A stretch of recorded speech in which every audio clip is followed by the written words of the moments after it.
Hello and welcome to the Pig and Whistle Tales from Azeroth.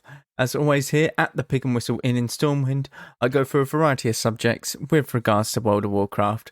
So grab a bottle or a pint, sit back and enjoy. This week's episode we're going to be going over WoW Classic, World of Warcraft, Wrath of Lich King Classic I should say, because there are 200 different World of Warcrafts right now.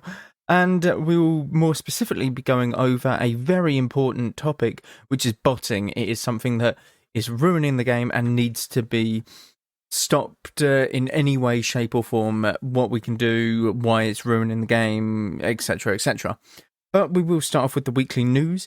The world boss for this week is Liskanoth. He is located in Thaldraszus in the bottom right. The World Quest bonus event is your bonus event for the week. You basically get 50% increased reputation gain from completing World Quests. Deep 6 is your brawl for the week. This is a 6v6 at 4 different battlegrounds: Warsong Gulch, Temple of Kotmogu, Deepwind Gorge, and there's another. I believe it's the Silver Shard Mine. Essentially, it's a 6v6 normal game. Rules apply in the battleground. The mythic affixes for this week are Bursting, Grievous, Tyrannical, and Thundering. Bursting, when a mob is killed, it will put a debuff on you. This debuff can stack, so either kill everything very quickly and get yourself dispelled, or pop a cooldown, or kill things very spread out. Don't go above sort of 5-6 stacks, it is very dangerous. Grievous is something that is awful to pair with it. It basically, when you go below 90%, you will take a ever-increasing amount of damage until you are healed above 90% threshold. So help heal if you are out of the fight, running away from your healer with this debuff. It's not the healer's fault if he can't heal you because you're just running away from him, essentially. Tyrannical is another affix. It is where the bosses and the mobs that they spawn have increased health and damage, so make sure you bring a talent build that accommodates that. And Thundering is the mythic seasonal affix. Essentially, everyone in your group gets a negative or positive charge. Once the timer on this charge runs out, you will all be stunned and take damage. You simply want to keep this charge for as long as you can, and then run into someone with the opposite charge to dispel it. It's very simple, but make sure you get use out of that damage increase from it. And I'm going to do something a bit different. I'm not going to look at the history of a spell this week. I kind of am. I'm looking at a spell that has been removed because of how complicated it was to balance. Now, this can be many different abilities and spells that have come and gone throughout World of Warcraft, but this is a very special kind of spell. Symbiosis. Now, many players might think, what the hell is that? For those who are old players that return to WoW in the past few expansions, and those who have just started picking up the game, you will not know what Symbiosis is. It was released in Missa Pandaria, and it was removed in Warlords of Draenor. So it was there for one single expansion. One expansion, about 2 years worth. Not even 2 years, actually. No, it was 2 years.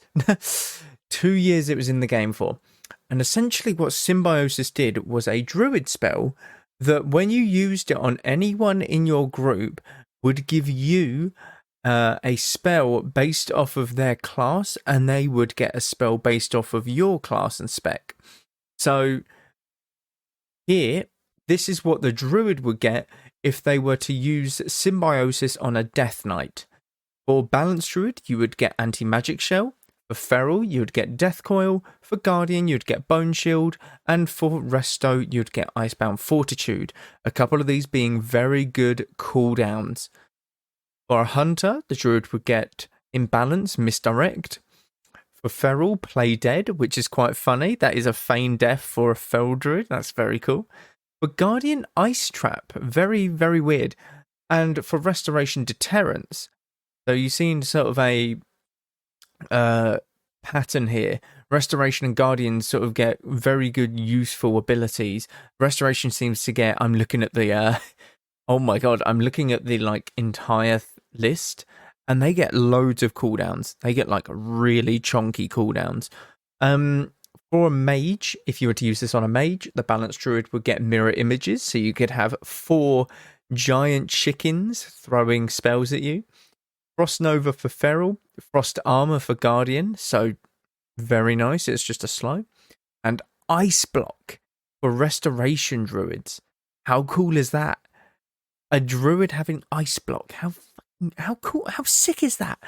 For Monk, the Balanced Druid would get a Disarm, it would get Grapple Weapon, which was an 8-second disarm, by the way, back in the day. For Feral, you would get Clash, which I don't believe is in the game anymore. No, it is. It's a Brewmaster talent. It's where you guys run at each other, essentially. Guardian, you would get Elusive Brew. It's just a, slight dodge chance stuff. And Restoration, you'd get Fortifying Brew. Again, another big defensive cooldown. For Paladins, Balanced Druid would get Hammer of Justice. Balanced Druids would get a 6-second stun. How amazing is this? For Ferals, you would get Divine Shield, the biggest cooldown that a Paladin has. You would get it. For Guardian Druids, you'd get Consecrate for AoE threat. And for Restoration, you would get Cleanse, which is actually really good because Druids couldn't dispel during Mists of Pandaria. They could only dispel curses, so they didn't actually have a disease remove, essentially. For Balanced Druid, if you were to use this on a priest, you would get Mass Dispel, which is insane, by the way. You'd get Dispersion as a Feral Druid. You'd get Fear Ward as a Guardian, and Leap of Faith as a Resto. Absolutely incredible. For Balance, you would, using this on a Rogue, you would get Cloak of Shadow for Balance. Redirect for Feral, and this basically just moves your combo points over to the active target that you were on. Feint for Guardian Druids, and Evasion for Resto Druids. For Shamans, you'd get Purge as a Balanced Druid, Feral Spirit as Feral, because you'd get more wolves, you'd get a pack, you'd have a pack. Lightning Shield as Guardian, Spirit Walker's Grace as Resto. I've got to speed this up because I don't want all the episode to be about this. But for Warlock, you'd have Unending Resolve, which is a massive cooldown, by the way, for a Balanced Druid. Soul Swap for Feral. Life Tap for Guardian Druids. That one seems very weird. You'd get Rage for it, though, which is a bit weird. And Demonic Circle Teleport for Restoration Druids. For Warrior, a Balanced Druid would get Intervene. So this giant chicken is intervening you and tanking the next hits. For Feral, you would get Shattering Blows. For Guardian, Spell Reflection. This one seems a bit weird. No, it isn't. Restoration will get Intimidating Roar. This roar is basically in-cap roar for warriors, essentially. So that's what the druid would receive. What would the other classes receive from healers? So this is based off of your specialization. So a Death Knight would receive Might of Ursok if he was a Blood Death Knight. He would receive Wild Mushroom Plague if he was Unholy or Frost.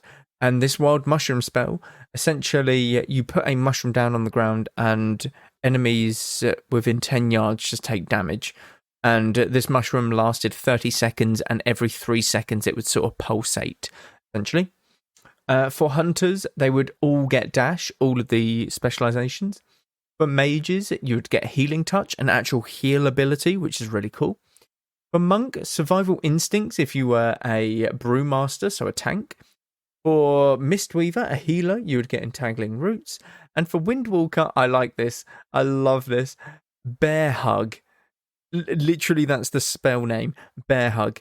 Melee attacks that stun the target for 3 seconds, and each 1 second deals 2% of the monk's health in damage. The monk is immobilized for 3 seconds. Okay, so you're basically just hugging them, but they're stunned and you're immobilized. It's very cool. For paladins, they would get a Rebirth as Holy, Barkskin as Protection, and Wrath as Retribution. That seems awful for Retribution Paladins. That seems not useful at all. For priests, Holy and Disc got Cyclone, a spammable ability, spammable CC. That is very, very good, very strong. and Shadow would get Tranquility, which is not bad. Not a bad utility spell if your entire team's dying in a raid, etc. For Rogues, this one seems really weird. You get Growl. Now, it is altered, so gain aspect of the bear, taunting any currently targeted enemy to attack you for 3 seconds. After use, increase your armor by 330% and stamina by 20%, and reduces chance to be hit by melee crits for 6 seconds, or by 6% for 30 seconds. So this is really good. So essentially, and this is usable without a target, so this is a defensive cooldown that you can utilize. If you've got 2 melee just running at you, you can use this on anything, and essential or anything or nothing, and you would get these benefits of the massive armor increase and the extra stam. It was a last stand. It was incredible. For Shamans, this is huge, by the way. Solar Beam. You'd get Solar Beam as elemental and enhance. Very good. You can combo that with Earth Grab Totem for an Earth Grab Root Beam, essentially. It's very good. Oh my god. For Restoration Shamans, you got Prowl. So you could use this in your Ghost Wolf form, and you could be invisible. Like, what? That's incredible. For Warlocks, you got Rejuvenation for all of your specializations. And for Warriors, you got Stampeding Shout for Fury and Arms, and Savage Defense for Protection. Stampeding Roar is the same as it is today, essentially. So, Symbiosis was obviously a spell that I honestly would love more of it in the game. I would love these wacky spells that do absolutely crazy things, and they have different interactions with different classes and specs. The only problem is balancing it, because there's always going to be a better outcome in terms of who you're giving your symbiosis to, as you could only give it to one person. So if you're a balanced druid, you'd probably be looking for a priest to queue with, or something like probably a warlock, because you get a massive defensive cooldown with unending resolve, or even a shaman for purge, that kind of thing. If you're a restoration druid, you'd want to queue with a mage. You get ice block, you get deterrence with a hunter, you get evasion with a rogue, you get so much. The druid obviously benefited a lot more than the other classes, I would say, but there are some very good things for other classes, Cyclone being one of them for priests. Absolutely incredible having a spammable CC.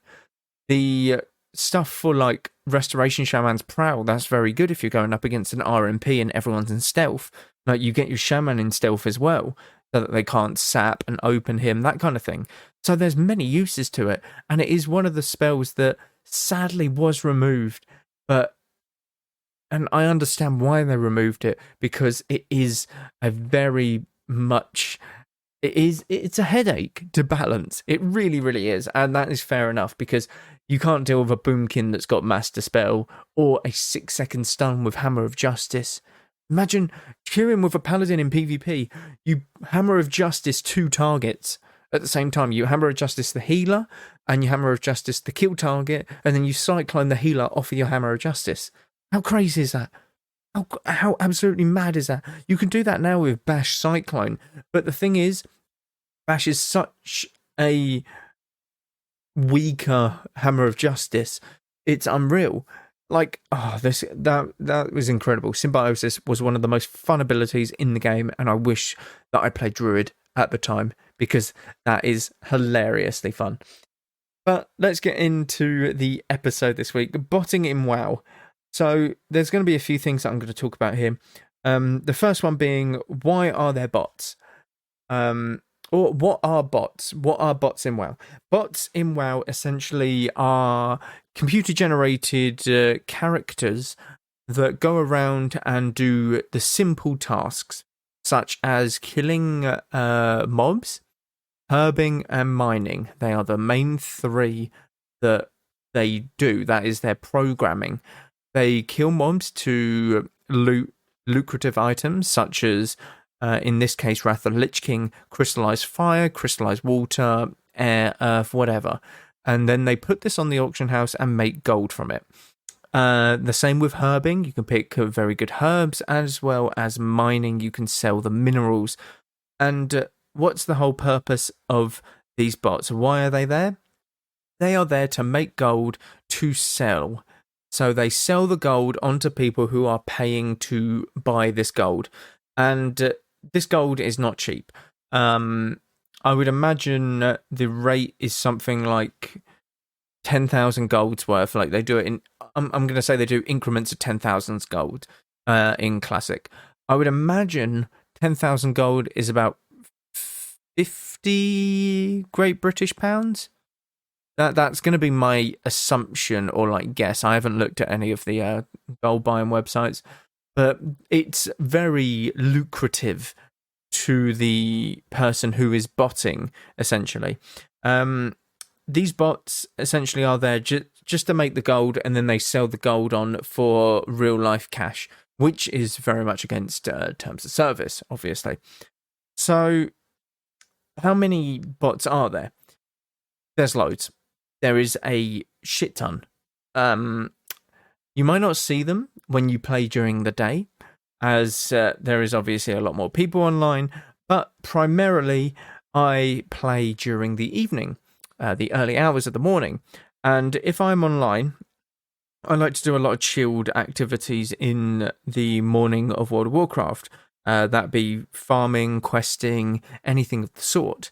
When I go around just flying and I see a mineral, I'll fly down, but because I'm leveling my priest, I'll have a 150% flying. I see this Death Knight, who clearly is a bot, swoop down, pick up the mineral, fly away in a very robotic form. It's not like they're even trying to hide it. It's not even graceful. It is very much, he's following a set path. It's mostly Death Knights that are botting, mainly due to the fact that Death Knights have a speed increase on mounts.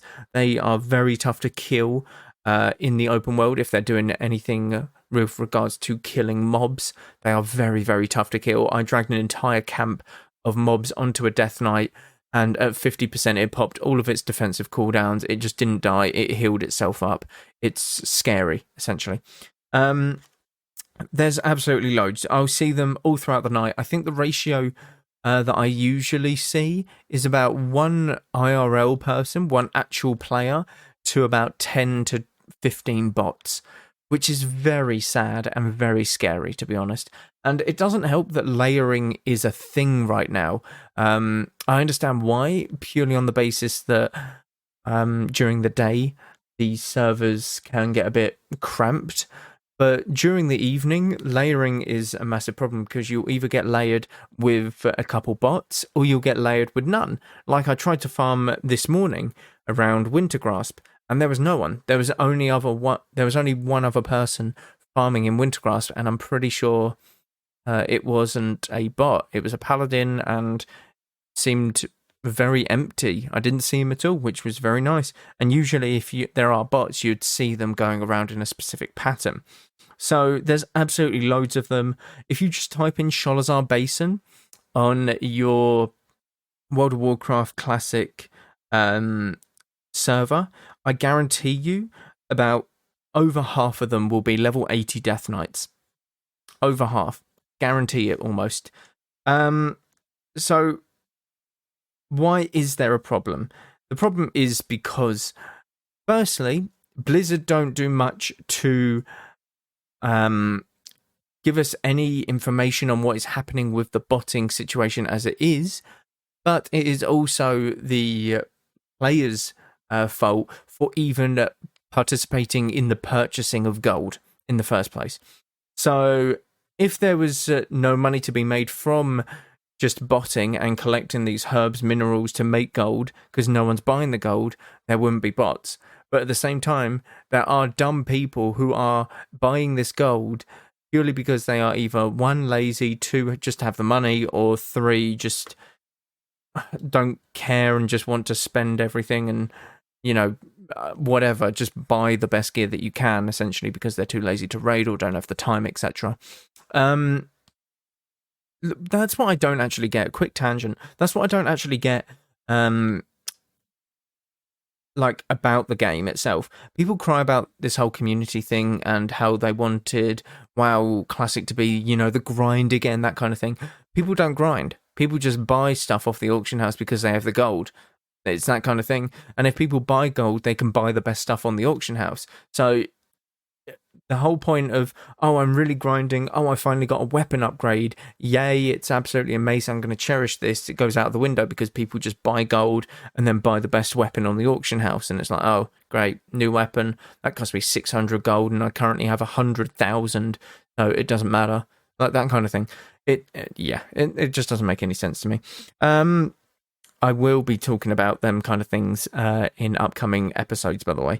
I'm going to look to do a series called Hot Takes in WoW, and a lot of them might annoy some people, but they're my personal opinions on it, so you'll have to tune in for that. But yes, what whose fault essentially is it then? It is both ours and Blizzard's.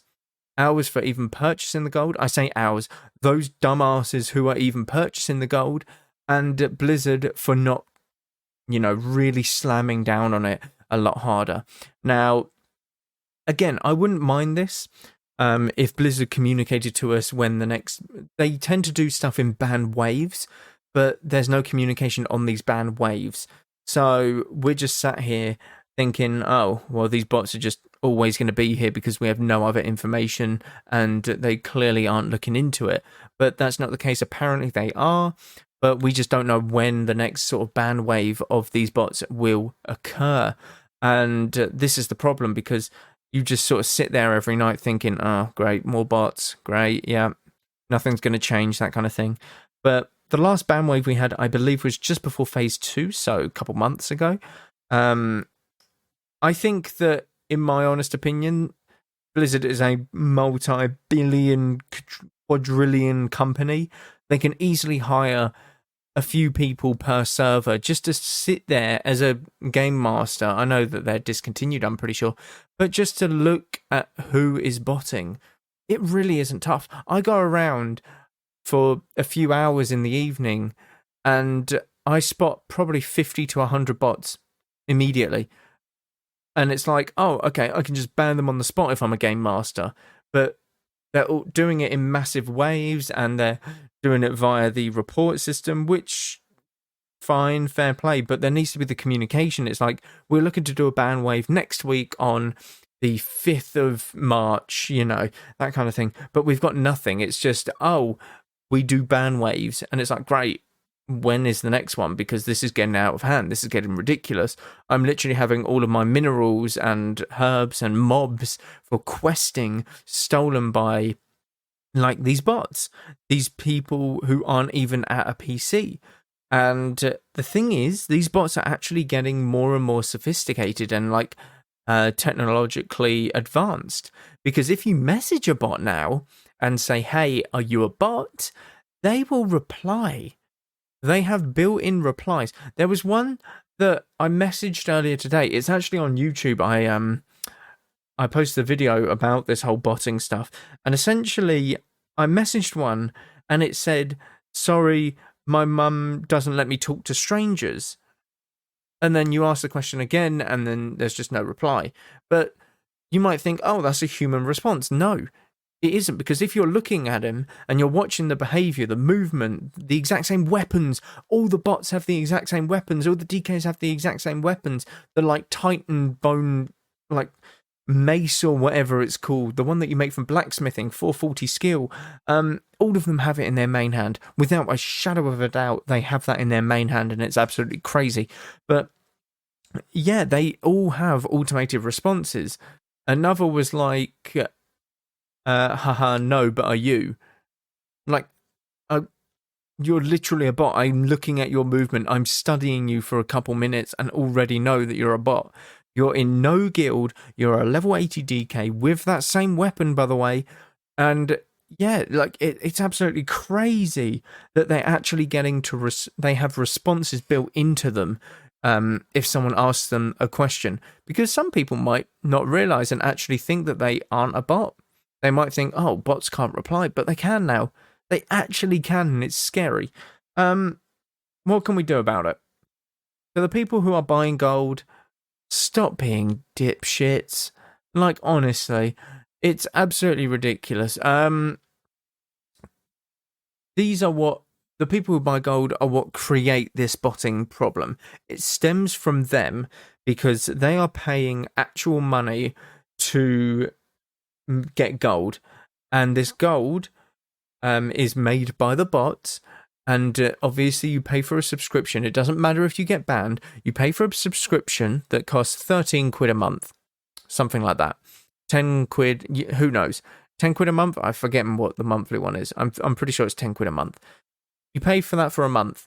If one person buys 10,000 gold, you've made 50 quid from that, and that is 40 quid profit. They don't care if that account gets banned. They've made 40 quid. You simply make another account, another 10 quid for a month's subscription, and then you make another 50 pounds. That's another 40 pounds. You've made 80 pounds in 2 months.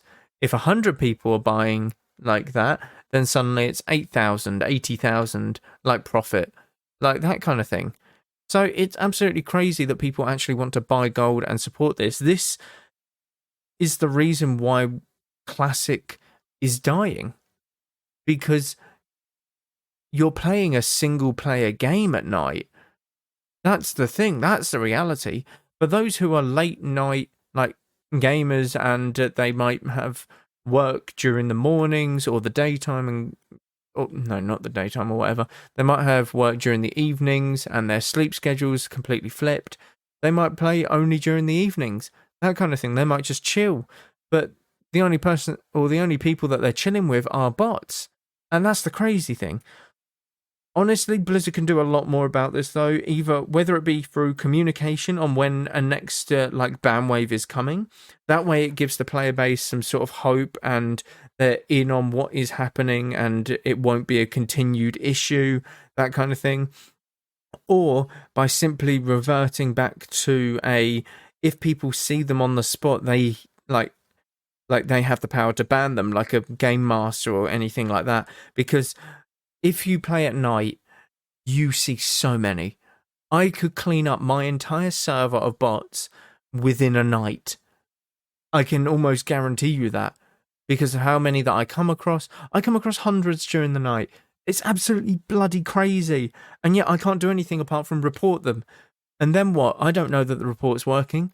That's the thing. I have no idea, because I'm not getting any feedback. It just says thank you for your report. I might get a thing in the mail, in WoW email, saying, or WoW mail saying thank you for your report, but I don't get any idea what has actually happened, because it's like just randomly I get it and it's like, oh, was it that bot, or was it this, or was it that? I don't know what's happened. But what you can do at the moment is just simply report them. You can simply report them. Mostly Death Knights. It is mostly Death Knights that are doing it right now. It's not every Death Knight. For the love of God, do not go around and report every Death Knight. I know a lot of people want to. But most level 80 Death Knights who are low gear score, simply without a guild, and have that bloody mace in their main hand and just killing mobs. Study them for a minute or two and you will see their pathing. They're not turning very subtly. It's very jolted, and it will be like in degrees essentially. So they'll be running straight forward and then they'll just turn like 45 degrees, 90 degrees, 180. If they're flying, they'll just shoot up into the sky at 45 degrees, swoop back down, that kind of thing. You will know if it's a bot by their movement. But honestly, Blizzard, if you're listening, hire me as a game master. For the love of God, I can actually clean up my server. If you do this if you get 3-4 people per server, honestly, it'll be so much better and easier. It would help keep the number of smaller amount of the number of bots down, and then you can do a massive ban wave with ones that have been missed and like reported during the day or whatever, that kind of thing. But for the love of God, just let me be a game master and I can deal with it. Honestly, I really couldn't care less. It will give me something to do. But thank you all very much for listening, as always. Be sure to check out YouTube, Twitch, Patreon. Absolutely everything's going on right now. but mainly the Twitch. There are streams constantly happening. Thank you all very much for listening once again, and go with Valor, friend. Goodbye all.